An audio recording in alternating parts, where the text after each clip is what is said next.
to LA, which you can get there from here, but it's just not that easy. Flew to Baltimore and then took the little journey across from Baltimore to LA.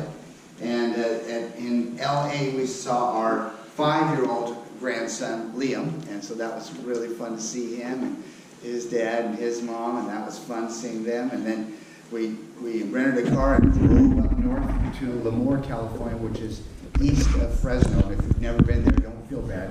It's easy to not be there. But there we saw not only our almost 2-year-old grandson, but our brand new 2-month-old grandson. And it was pretty great. We had a great time. In fact, our daughter called us, I think, was this when we were in Target? Yeah, we were in Target. Hi. And, it's pretty fun, the modern day technology where they can look at you, etc. She said that the kids were like, the almost 2-year-old's like, Cammy, Papa, where are they? He looks through every room, and then he gets up in the morning. Where's Papa? He starts crying. She said, those are real tears. She said, he's over it now. But it was funny.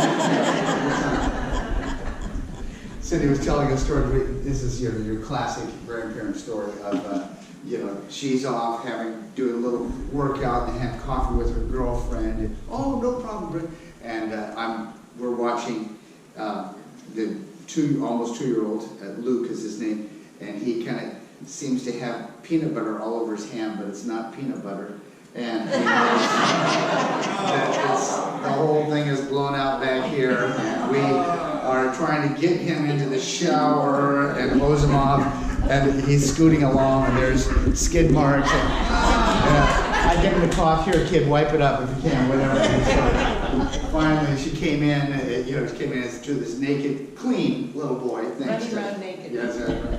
But we pretty much did well. I mean, we never, maybe once did we change a diaper, but basically it was all on you, Brent. You enjoy yourself. So. Well, I know that last week Ed, I'm sure, brought a great message. It was great to see him on this Saturday morning, etc. The week before that, when I was preaching, the theme was on the Olympics, and that image that Paul used of what the great athletes do, and that we are all called to put forward real effort to serve Christ. He said that athletes race to win, and so should we. Those athletes, they train for a prize that will pass away, a garland that they will wear on their head, while we train for a prize that lasts forever. So that's one set of image. That's a powerful image he uses, the world of sports. Now he goes from ESPN to another channel, and that's the History Channel, because he has another set of images for us to look at here at the top of chapter 10. We move from the Olympics to the Exodus. Truthfully, the journey of the children of Israel was the go-to example that Jews would use whenever they spoke of the journey of faith. The journey from Egypt to the Promised Land had long since passed from being merely a historic travelogue. As they reviewed the ins and outs of that trip, they came to view it as a grand analogy to all of our journey of faith. And that is where he points the Corinthians now. We read, "For I do not want you to be ignorant of the fact, brothers and sisters, that our ancestors were all under the cloud, and that they all passed through the sea. They were all baptized into Moses in the cloud and in the sea. They all ate the same spiritual food and drank the same spiritual drink, for they drank from the spiritual rock that accompanied them, and that rock was Christ. Nevertheless, God was not pleased with most of them. Their bodies were scattered in the wilderness." Now these things occurred as examples to keep us from setting our hearts on evil things as they did. Do not be idolaters, as some of them were. As it is written, the people sat down to eat and drink and got up to indulge in revelry. We should not commit sexual immorality, as some of them did. And in one day, 23,000 of them died. We should not test Christ, as some of them did, and were killed by snakes. And do not grumble, as some of them did, and were killed by the destroying angel. These things happened to them as examples and were written down as warnings for us, on whom the culmination of the ages has come. So if you think you are standing firm, be careful that you don't fall. No temptation has overtaken you except what is common to mankind. And God is faithful. He will not let you be tempted beyond what you can bear. But when you are tempted, He will also provide a way out so that you can endure it. Pray with me. God, as we walk through your word, as we explore some of the many meanings of this text, I ask that you would speak to every heart here so that your message for this individual and this individual and this individual will come clearly into view, that we might all know your call upon us. We pray this in Jesus' name. Amen. They say that Pilgrim's Progress, with its allegorical journey that heads the guy up to the heights, they say that was actually a new endeavor in literature.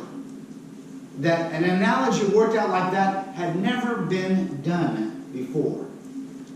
But I say they were off by several thousand years. Because long before anything was before England was anything but a bunch of tribes running around, there were rabbis parsing and making inferences for our own lives from the Exodus. While it was a historic flight from Pharaoh, it was also seen as a metaphor or analogy of the faith journey for all people.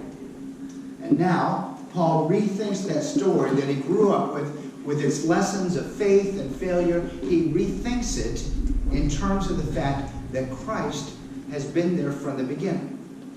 We know this because, well, for example, look at the wonderful statement he says as he opens the letter to the Ephesians. For he chose us in him before the creation of the world to be holy and blameless in his sight. In love, he predestined us for adoption to sonship through Jesus Christ, in accordance with his pleasure and will, to the praise of his glorious grace, which he has freely given us in the one he loves. So the point is, if we were chosen in Jesus before the creation of the world, if he is the true secret of faith that the world has been waiting for, then he must have been there in some sense during the Exodus. So he says when people go through the Red Sea, they're not just trying to get away from that army that was chasing them. They are being baptized into Moses. They are walking through from their death. They are walking through a death to their old life to take on this new life, just like they're baptized into Christ. And when Moses feeds them and gives them drink, they are receiving sustenance from God, just like we will experience with communion. When Moses struck the rock, they were calling on him who is the rock of their salvation. And Christ himself is our rock and our foundation. Therefore, if the rock provides water and so provides life, it is like Christ, who is living water and the one who came to give us life abundant. Christ, he is saying, is present in every situation. Christ was there in your past. It may be that you have always believed